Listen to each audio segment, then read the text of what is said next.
चांगलं दिसतं. त्यांचं बॅकग्राऊंड व्हाईट आहे, सोफा व्हाईट आहे म्हणून व्हाईट ठेवलंय. म्हणजे टसल्स कुठले लावायचे कलर चांगले दिसतील ते, म्हणजे हे 2-3 प्रकारचे टसल तुम्ही दाखवणार आहात, बरोबर?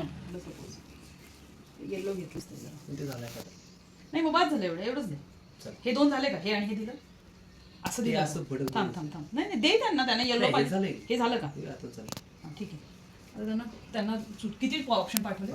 5. ठीक, 5 पाठवले त्यांना ऑप्शन. बर, आता बघू त्या चूज करतील. तसंच लावून नंतर कारण टसल जेव्हा लावताना ना त्यांचं डेकॉर कसं आहे, लिव्हिंग रूम कसं आहे, तिथे काय कलर कॉम्बिनेशन आहे ते पण चेक करायला लागतं. त्याला काय कॉम्प्लिमेंटरी जाईल तसं आहे. आता सिम्पल आपण ड्रेस घालतो, त्याच्यावर ओढणी वेगळी असते किंवा साडी आणि ब्लाऊज आहे, तर त्याच्यावर आपण कशावर पण काही पण नाही घालत.